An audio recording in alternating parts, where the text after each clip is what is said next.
क्या सबक हैं जो कांग्रेस को इस हार से लेने चाहिए पंकज जी? देखिए, अगर जहां तक सबक का सवाल है तो छत्तीसगढ़ में एक चीज बड़े साफ तौर पर दिखाई पड़ा कि जो आदिवासी वोटर्स कांग्रेस के माने जाते थे, उन आदिवासी वोटर्स ने बीजेपी पे विश्वास दिखाया। 7 दशक तक आदिवासियों में भरोसा दिखाने वाली कांग्रेस और कांग्रेस पर भरोसा करने वाली जो पार्टी है, जो लोग हैं आदिवासी, वो बीजेपी के तरफ क्यों चले गए? बड़ा सवाल यह है, क्योंकि यहां पर भी फिर मोदी फैक्टर आ जाता है। मोदी फैक्टर जिस तरीके से अभी प्रेसिडेंट आदिवासी को बनाया गया, उसके बाद आपने देखा कि जिस तरीके से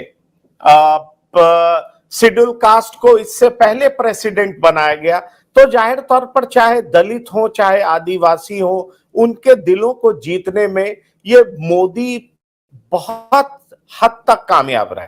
और यही बड़ी वजह रही कि भूपेश बघेल को लगता रहा कि छत्तीसगढ़ में वो अजय हैं, लेकिन उनके खिलाफ चाहे भ्रष्टाचार का मामला हो और चाहे ईडी के रेड्स हो, ये विक्टिम कार्ड चल नहीं पाया।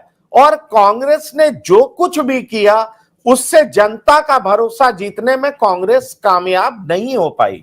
मोदी नाम की guarantee across the caste lines, even कि आप आदिवासियों के बीच में भी वो भरोसा कायम रखने में कामयाब हुई कि डबल इंजन की सरकार होगी तो बेहतरीन काम होगा। अगर आप आइए राजस्थान में, तो राजस्थान में आप देखिए कि पिछले 5 सालों में लगातार दो धुर एक दूसरे के साथ लड़ाई ही करता रहा। वो लड़ता रहा, वो एक दूसरे के खिलाफ बयानबाजी करता रहा। ऐसा लगता रहा जैसे सरकार नहीं चल रही है, बल्कि स्कोर सेटल हो रहा है कि आखिरकार कौन कौन बॉस है, कौन मुख्यमंत्री बनेगा। मुख्यमंत्री पद को लेकर के अनिश्चितता कायम रही, उस तरह की पॉलिटिक्स होती रही। ऐसा लगता रहा जैसे सचिन पायलट कांग्रेस के नेता नहीं बल्कि विरोधी दल के नेता है। क्या आपने कभी ऐसा सोचा था कि उसी दल का नेता अपने मुख्यमंत्री के खिलाफ यात्रा इसलिए निकालेगा कि आपने विरोधी दल के नेता के भ्रष्टाचार के खिलाफ कोई जांच क्यों नहीं की? तो ये सोचिए कि लास्ट 6 महीने में अशोक गहलोत ने गाड़ी का एक्सीलेटर बहुत तेज किया, लेकिन वो इसलिए कामयाब नहीं हो पाया क्योंकि उनके हाथ से बाजी निकल चुकी थी। वो चिरंजीवी योजना लाए, वो बहुत तरह की योजना लाए, लेकिन वो समय इतना कम था और इस तरह की पॉलिटिक्स उनके पार्टी के भीतर थी कि उसी पॉलिटिक्स को निपटाने में वो कारगर नहीं हो पाए। और परिणाम आपने देखा कि अशोक गहलोत वर्सेस सचिन पायलट लगातार वहां पर मुद्दा बनता रहा और जाहिर तौर पर जनता को लगा कि ये उस तरह का शासन नहीं दे पा रहे हैं जैसा इनको देना चाहिए। अपने पार्टी के अंदरूनी लड़ाई को ही ये लड़ने में लगातार टाइम जाया कर रहे हैं, एक दूसरे को नीचा दिखा रहे हैं। और एक बात मैं आपको और भी बताना चाहूंगा, जो मुझे समझ में आया कि आप बहुत कांग्रेस पर भारी पड़ा और इन सभी का परिणाम आपको सामने दिख रहा है कि अशोक गहलोत कैंप बुरे तरीके से चुनाव हार गई। बिल्कुल, आपने 2-3 फैक्टर्स का जिक्र किया। सबसे पहले आपने कहा कि जब फेस की बात आती है, भरोसे की बात आती है, तो बीजेपी ने नरेंद्र मोदी के फेस का इस्तेमाल किया, जबकि उसके मुकाबले कांग्रेस उस तरीके से भरोसा डेवलप नहीं कर पाई अपने फेसेस को लेकर। दूसरा, आपने जिक्र किया आपसी कलह। जिस तरीके से हमने देखा कि छत्तीसगढ़ में टीएस सिंहदेव और भूपेश बघेल के बीच आपसी झगड़ा चलता रहा। टीएस सिंहदेव ने इस्तीफा दे दिया, फिर उनको डिप्टी सीएम बनाया गया। 2.5 साल वाला एक फॉर्मूला आया, तो उसको लेकर खींचतान चलती रही। और राजस्थान में हमने देखा कि सचिन पायलट और अशोक गहलोत के बीच विवाद चलता रहा।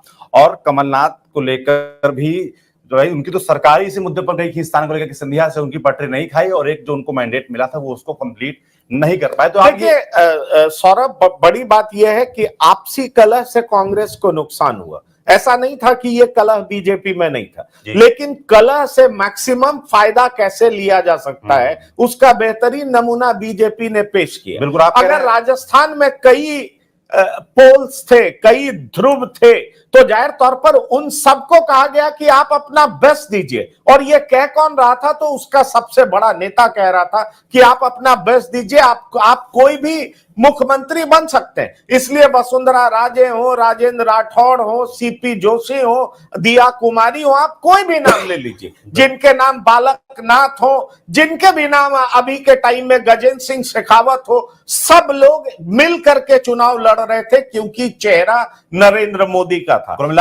यहां पर स्थिति, कांग्रेस में स्थिति क्या थी? अशोक गहलोत ही चीफ मिनिस्टर बनेंगे, सचिन पायलट को क्या मिलेगा नहीं मिलेगा इसकी कोई गारंटी नहीं थी। और आपको याद होगा कि जिन नेताओं पे ये उम्मीद थी कि वो सचिन पायलट के साथ मानेसर में जाएंगे, और वैसे कुछ गुजर नेता सचिन पायलट को उस वक्त धोखा दिए थे। इस चुनाव में कई गुजर समाज की टोली उनके घर जाकर के, उनके पास जाकर के जम करके इन लोगों ने विरोध किया। तो आप समझिए चुनाव में भी ये मुद्दा इतना हावी था, इसलिए कांग्रेस ने अंतिम समय में कोशिश की। राहुल गांधी ने ये कोशिश किया कि दोनों का हाथ एक साथ खड़ा करके, उसके बाद कुछ पोस्टर्स में अशोक गहलोत और सचिन पायलट एक साथ दिख रहे थे।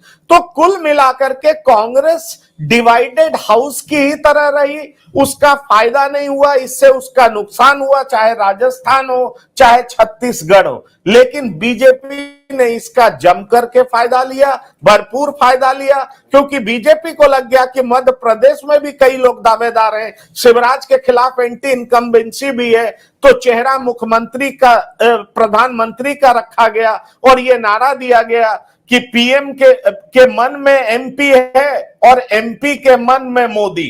इस तरह की बात कही गई। तो आप समझ लीजिए कि मध्य प्रदेश से भी पीएम को कैसे कनेक्ट करने की कोशिश की गई, और जो यात्रा निकाली गई थी उसमें कई नेता यात्रा के सूत्रधार थे। तो यह भी लगने लगा कि यह जरूरी नहीं है कि शिवराज सिंह ही मुख्यमंत्री होंगे, और भी कोई मुख्यमंत्री हो सकता है। तो जाहिर तौर पर जो बड़े बड़े नाम थे उनको उतारा गया था, तो उन लोगों ने भी पूरी ताकत झोंकी। तो आप मध्य प्रदेश में भी देखेंगे इसका फायदा मिला बीजेपी।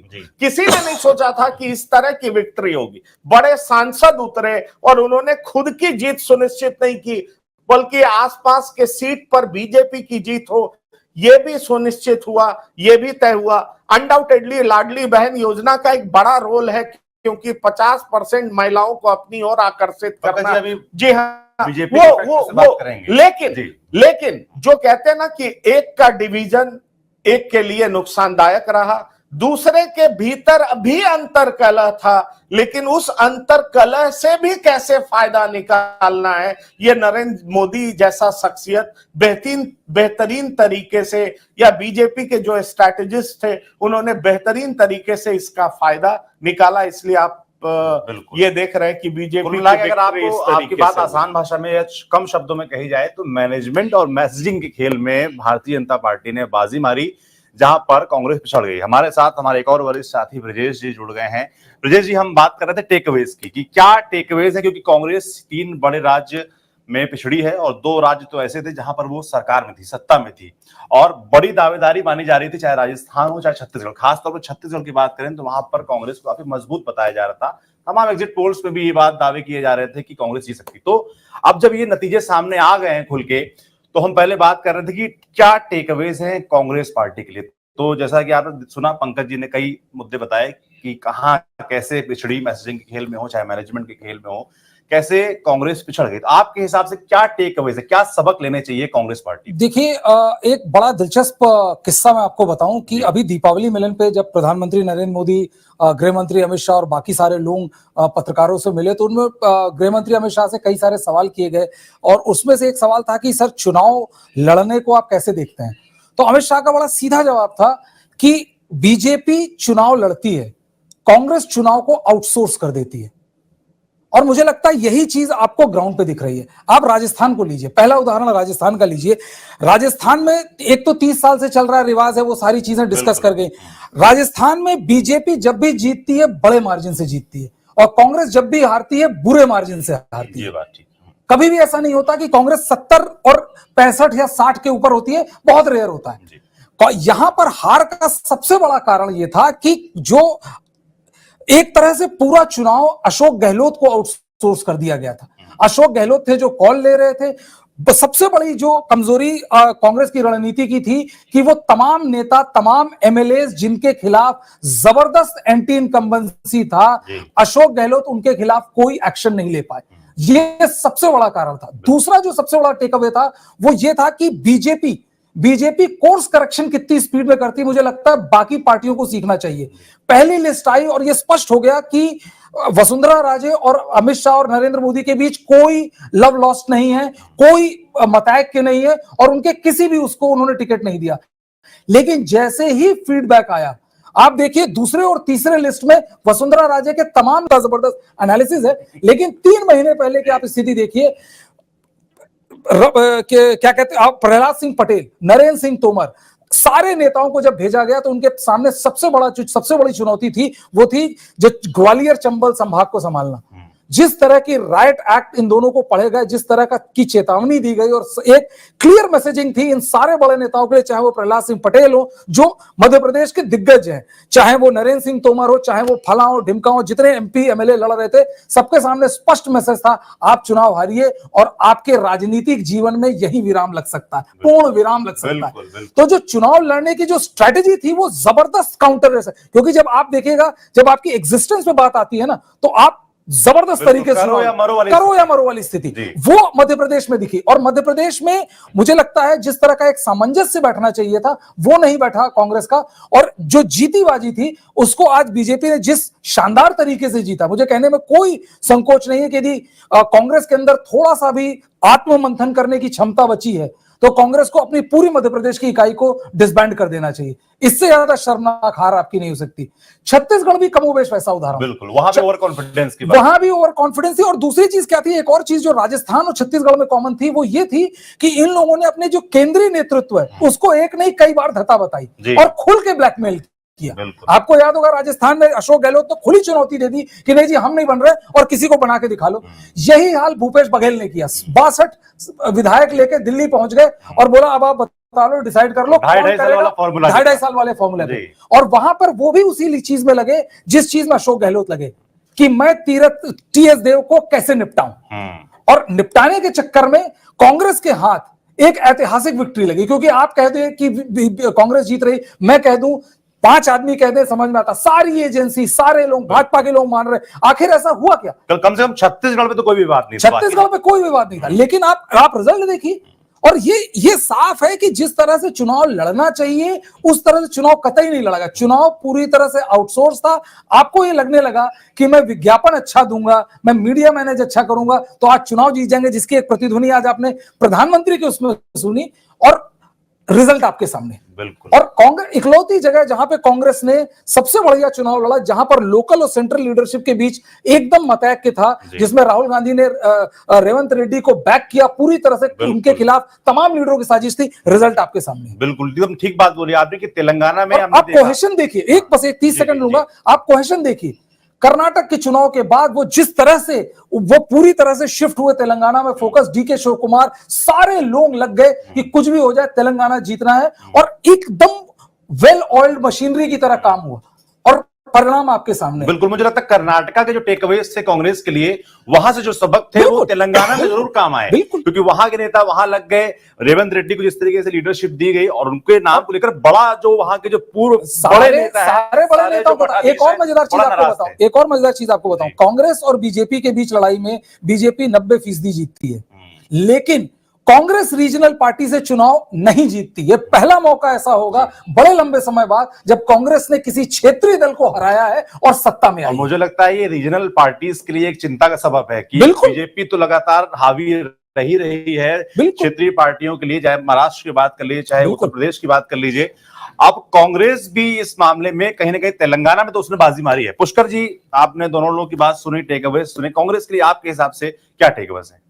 कांग्रेस को सबसे पहले अब गांधी परिवार से बाहर सोचने, उन्होंने खड़गे को राष्ट्रीय अध्यक्ष बना दिया, लेकिन चाहे वो खड़गे हो या कोई हो, हर आदमी कह रहा था हम तो राहुल गांधी के साथ हैं। आप 2019 से उठाइए इनके लिए टेक अवे। 2019 का चुनाव हारे, राहुल गांधी ने कहा कि ना मैं बनूंगा ना परिवार का कोई गांधी परिवार का राष्ट्रीय अध्यक्ष बनेगा। इनको राष्ट्रीय अध्यक्ष देने में 4 साल लग गए, जिसमें 2 चुनाव नहीं करवा पाए ये संगठन के। आप कैसे करेंगे? संगठन में किसी को मालूम ही नहीं है कि ब्रिजेश जी किसके पास जाएं तो वो उत्तर प्रदेश का टिकट पाएगा, या वो उत्तर प्रदेश में काम कर रहा है तो वो प्रियंका गांधी के पास जाए कि राहुल गांधी के पास जाए कि खड़गे जी के पास जाए।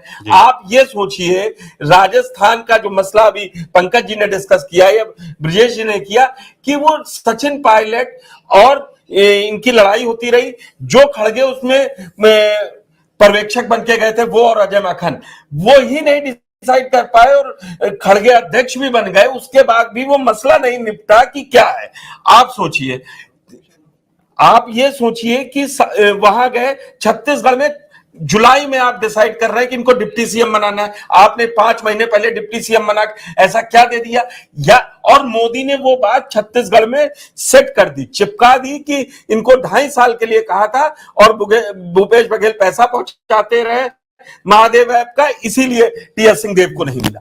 ये मैं वही शुरुआत में आपसे कहा कि लोग ये मान रहे हैं कि अभी बेरोजगारी है, महंगाई है, लेकिन वो लोगों ने ये भी मान लिया है कि ये इसको खत्म करेंगे तो मोदी खत्म करेंगे या बीजेपी खत्म करेगी। दूसरी बात मैं कहूंगा कि 2011 से आप इतिहास उठाइए, कांग्रेस किसी राज्य में रिपीट नहीं हुई, और ये 12 साल हो गए। आप कह रहे हैं टेक अवे कांग्रेस नहीं, इन्होंने कहा सारी इकाई सेंट्रल लेवल तक की डिसबैंड कीजिए, आप दोबारा फिर से आइए अगर आपको चुनना है।